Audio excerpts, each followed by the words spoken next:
We have Norma Pfaff here, an oil painter. And Norma, tell me, what inspires your artwork? Well, most of the time it's a fleeting glance. It's I'll see something that touches me in some way. Maybe it's the light, maybe it's a look in somebody's eyes or an animal eye, and it just gets me going and me thinking about how I can tell the story that's behind that feeling. And how have you developed your style? Just hours and hours and hours of working, reading, experimenting, watching other artists, a few workshops. I'm mostly self-taught, but just lots of trial and error and learning what I like. Can you tell us a little more about your creative process? Sure. Well, it all starts with that fleeting moment that I see something that I'm inspired by, and sometimes I think for months on it before I can think of the story I'm trying to tell. Sometimes it's really quick, and I start with just trying to build a story around my subject, and then I may do some sketching. I may do a study, a small painting, and before I do a final painting. But sometimes I just dive right into it. And an example is Medicine Spirit over here. When I started this one, I had taken a lot of photos down in the Tetons where I go to get bison photos. And I was going through my photos looking for something because I wanted to paint a white bison. And I found a picture of a brown bison, and it was kind of a gloomy day.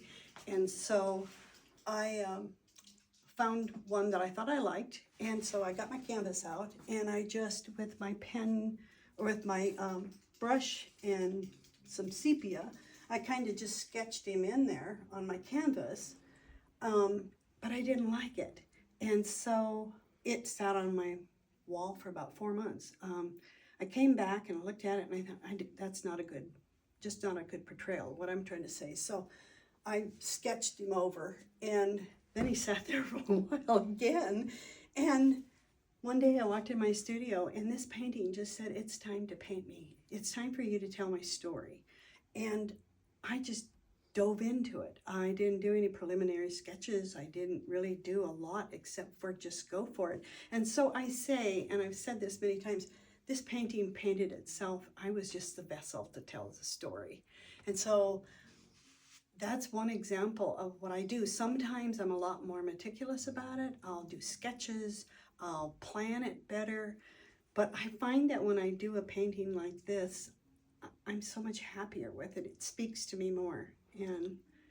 And how do you know when it's done? It tells me when it's done. That's a process that you just know. At times, I take my paintings and I set them aside. I think, okay, I'm done with this piece. But I'll take it and sit aside and look at it for a few days and walk by it. And maybe I take pictures of it with my phone. And then sometimes it'll say no, and I take it back to the canvas. And other times it'll say, yeah, I'm done. And so I sign it, and it's done. And at one time, I had an artist tell me that once you sign a piece of work, don't go back to it. Well, I broke that rule. I feel like it's my piece, and if it needs to be fixed, I'll go back and fix it. And so I have done that on occasion. So tell us about this piece. The horses? Yes. It was just a group of horses out in a field down in the Big Hole, and it was really a gloomy day. So it wasn't a good photograph, but it was a good reference. And so I created the background, and I do that a lot with my work. I paint mostly from my own photographs, and I like to do that because it takes me back to the moment. When I'm painting, I'm smelling the air, I'm feeling the feeling. I either feel the chill or I feel the warmth. I can smell the animals. So it's so much more of an experience when you paint from your own photos. Painting a bunch of horses in it alive is kind of tough because they just won't stand there long enough for you to paint them. But so it sounds like that's how you get the emotion in your paintings, is you're feeling the emotions that you experience when you took the photo. right. Oh, that's awesome. Absolutely. Okay, and who is this guy? This man his name is Robert Culbertson, and he owns American Productions down in Easton, Texas. And he used to be a stuntman. And I went down and spent 3 days on his ranch and just took photos. My friend Robert Hagen, who is an artist out of Australia, recommended that I went down there, and so I did, and it was a blast. It was hot, but it was just an absolute blast running around on that ranch. And he was sitting on a log, and it was late afternoon, so the sun was perfect with that sweetheart light. And he was sitting there talking, and I snapped a picture of him. And he had such character in his face, and I just had to paint his painting, his picture. And he's really a great guy. And all my Western stuff that you see is from that shoot down in Kansas. So tell us a story about another one of the paintings you have here. Okay, I've got this one. I call it Chief. That is Mo Brings Plenty. A lot of people know him from Yellowstone.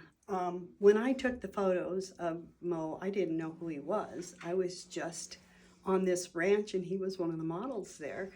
And everybody was running around saying, Mo's coming, Mo's coming. And of course, that didn't mean anything to me because I was oblivious to really who he was.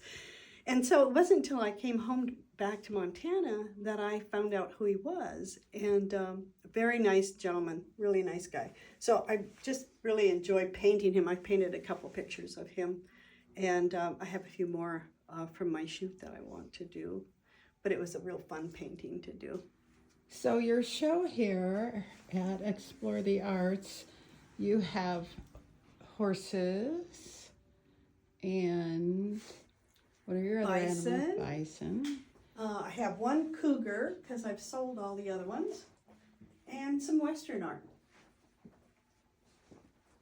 I'd say it's all Western. Yeah, it's all Montana-like. I'm a Montana girl, so I've always loved the outdoors, and I love the experiences of outdoors. I was raised on a farm when I was young, and it's always stuck with me. Those are some of my favorite memories when I lived on a farm. And so it's always inspired me. I used to, when I was a kid, get up, and I loved the mornings. I've always been a morning person, and I like to go out in the warm sun in the morning and just watch and listen to the birds and the animals and the nature going on around me. So that really influences my work.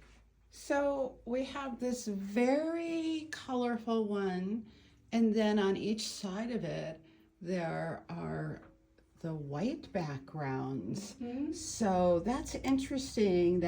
What's your favorite? My favorite? Oh, I have a hard time with favorite. Between the color and the color and the white. Mm-hmm. The color was kind of earlier in my career, and lately I've been doing a little bit more simple. I like that white background because the focal is totally on the subject, in this case horse, and I think it just sets a really kind of nice mood, and it really focuses on the subject. It does. It really does. Mm-hmm. So do you have some other shows coming up? Yes, I do. This show here at Explore the Arts goes until July the 6th. And then July the 11th, I'm doing a little one-day show down in Darby for Art for Barks. It's a fundraiser for a veterinarian in Darby. And then August, I will be in Jackson Hole, Wyoming at the Jackson Hole Art Festival in August, the 14th through the 16th. And then September, I'm doing the Wildlife Expo in Anaconda, and that will be the 18th through the 20th. And that should wrap up my year for shows, I think. but I'm not going to guarantee that. So other than shows, what are your hopes going forward with your art? Well, I just strive to be better. I want to level up in my work. I'm always looking for new techniques that fit in my style and fit in with my artwork. I've never been a copier. I just want to improve. I guess that's my biggest thing, is improve. And it's really important to me that I can connect with the viewer, the deep story behind the piece of art that they're looking at. Separate them from the superficial view of it and help them pause and take a moment and really appreciate life around them, because we live in such a busy world. Do you always work in oils? I have worked in other mediums, but my favorite is oil. Oil gives me the richness that I really like in my work. I've worked in, I really enjoy watercolor, still do today. I got involved with a group of nature journalists, and that was a lot of fun. I like to go out and just do some watercolor sketches and some writing. That's just kind of a fun thing to do, but my main medium is oil. Well, your artwork is lovely, so we're very happy to show it here at Explore the Arts. So, And I so appreciate it, Barbara. you're Thank you. welcome. Thank you. Bye-bye.